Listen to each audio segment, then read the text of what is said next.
Hello, ladies and gentlemen, boys and girls, get ready to play the most popular game show in the world. Is Races! I'm just kidding, we're not going to do that. Supreme victory!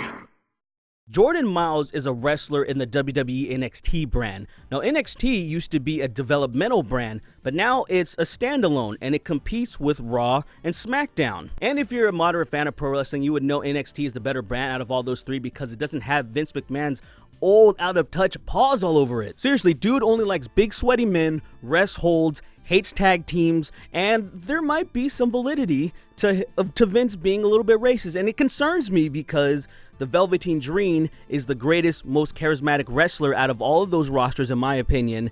And if he were to go to Raw or SmackDown, he would not get a fair shake. Just like a lot of people that have went up to the main rosters that were just oozing with talent didn't get their fair shake, you know, and so it concerns me, but I'm getting a little bit ahead of myself. Let me continue about Jordan Myles. So the WWE were making some crappy shirts for some other wrestlers, and Jordan Myles was going to get a shirt. And the thing is, he smiles a lot. Jordan Myles, Jordan smiles. You know, the commentators mention that stuff. So it's like, all right, let's make a shirt with him that has his name and it has like a smile in it or something.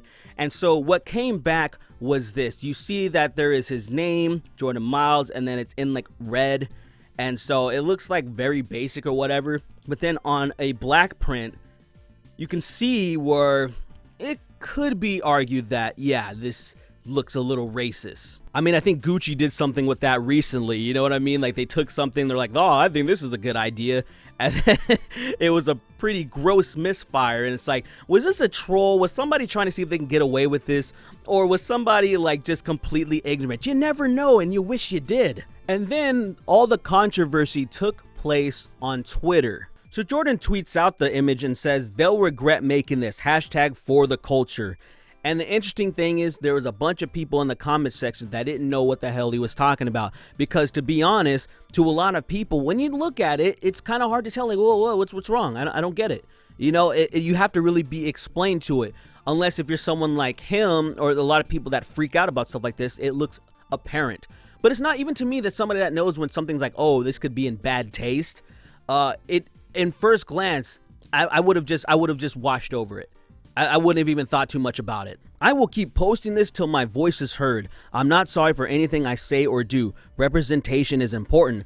If this is Vince McMahon and Triple H's vision of me, then this is a slap in the face to every African-American performer, fan, and supporter. So there goes Jordan Myles speaking for every black person that's a fan of wrestling, which is a bad move to do. So the next thing he does is try to have a little Twitter protest. Protest with turning your photos black and white on Twitter and use the #ForTheCulture. This is where he started to lose quite a bit of people. Of course, there's a lot of people that were supporting him, but there's a lot of people that were just like, all right, bro, you're going a little bit too ham about this, you know, like this is a little bit ridiculous. Like, what's your angle? So if you keep scrolling on his Twitter newsfeed, you also stumble upon somebody saying, well, I thought you approved it. It says right here, so is it true that Jordan Myles approved the t-shirt he objects to?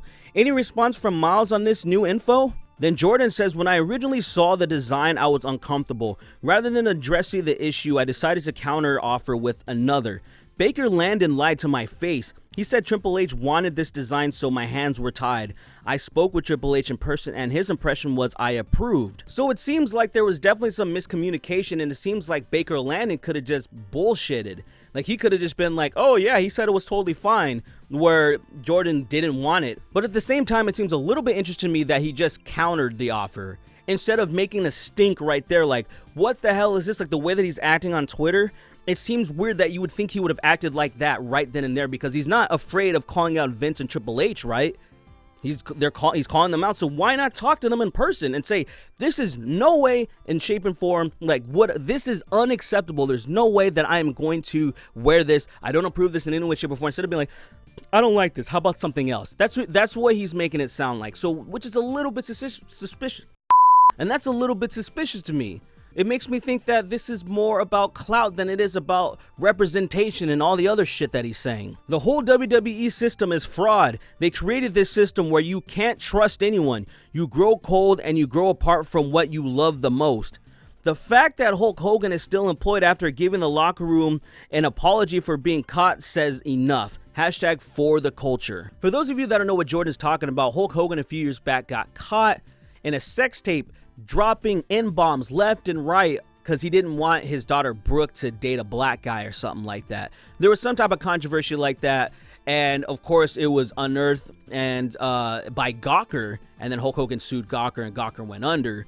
But the thing is, Hulk Hogan, you know, after years later, he apologized. I mean, he did a lot of things. There's a lot of people that, you know, forgive him, like Booker T, and there's a lot of people that, like, genuinely forgive him, but there's people that don't. There's people that still have a problem with him, which is understandable to me. There's a lot of people that are very sensitive about race and race relations and a lot of stuff like that, so I get it. And so Jordan's one of those people. But at the same time, I don't think what he did was a death sentence, because especially that tape that was unearthed, even though it was unearthed just a few years ago, that shit is fucking really old. I think it was in like the mid-2000s or something, or maybe a little bit in the later 2000s or something like that. It's something that, like, say, and I think a lot of you have experienced this, and a lot of you have done stuff like this. When you are incredibly mad, you go to the worst stuff that you can say about somebody. It's like when you're driving on the freeway and you get cut off or something like that happens. If you see who the person is, usually go after who they are. If it's a woman, of course it's a woman, you dumb bitch. If it's someone Asian, you know, you say all the slurs and stuff. And so there's an argument that this guy was really fucking heated, and he doesn't normally say shit like that.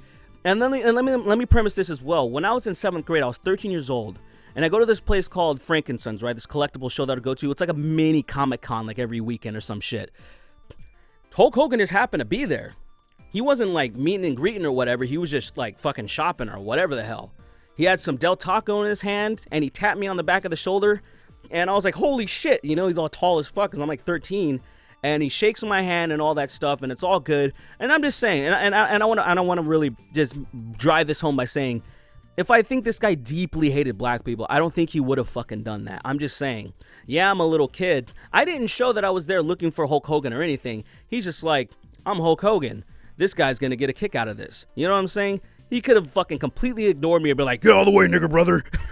I'm just saying, that little anecdote kind of, it would seal the deal for me, that guy did some stupid fucking shit, and he seems to have tried to repent as much as possible, and you can either take it or leave it. So Jordan continues to post stuff and retweet stuff of people supporting him, and he's still being a little bit ridiculous, you know, not really doing things the best way he should. And something that was really interesting, there's a man named Titus ONeill that is in the WWE, and he is very about black culture and just, you know, just representation.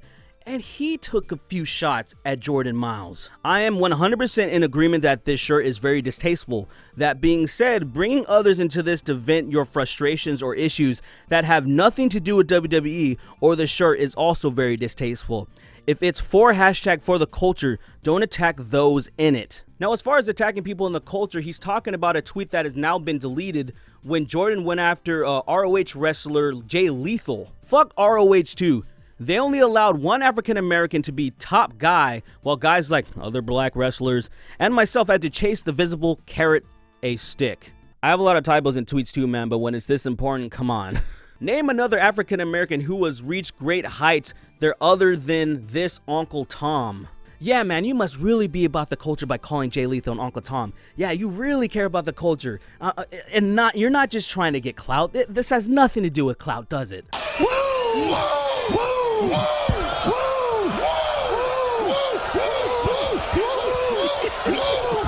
And of course, everybody was asking for Booker T to win, and he did so valiantly. Every time I've had a t-shirt, all the way up until the Hall of Fame, which was the last one they made, I think, they came to me and they had given me several different designs as far as, you know, how do I like this one? How do I like this one? How do I like this one? Even going back to WCW, every time I've had a t-shirt, I was part of the process. Every time I knew exactly what it was going to look like. So therefore, I don't know how this t-shirt got out without him actually knowing about it first and foremost. 90% of the t-shirts that are made got a black background to it. Okay, what did it look like? Blackface? Maybe some people on social media said that. It's a lot of negative people on social media that's looking for anything that they could possibly find to make racial. Okay, first and foremost, it happens all the time. So therefore, is it a racially driven concept of a t-shirt? Me personally, in 2019, I cannot think that the guys actually went into it thinking, let's make a racial shirt about Jordan Myles. Me personally, a lot of people may think that, but I just don't think the firestorm is not worth going through this. It's just not. And while I'm on the subject of Booker T, I want you guys to do me a huge favor. I recently created an Instagram account called We Coming For You Nigga, where I post Booker T saying we coming for you nigga every single day. We take what we want, and after we take Lex Luger and the Giant, we want the gold sucker Hulk Hogan. We coming for you, nigga. I should point. Mission failed. We'll get him next time. This is legitimately the best thing I've ever done, and it would mean the world to me if you guys would follow me on this endeavor. Thank you. So I agree with Booker T. It's a crappy shirt, and I think it was just a horrible circumstance, and there's people looking for it to be racist. And another thing, like he mentioned, like, how did Jordan Myles not have this thing under control? Like, how was it not taken down completely? It seems like there was either some miscommunication. Jordan might not have even seen it on black. He might have just seen it as a transparent just thing, and then it ended up on the black default shirts. There's a lot of stuff that may have happened, then he tried to take advantage of this situation, you know?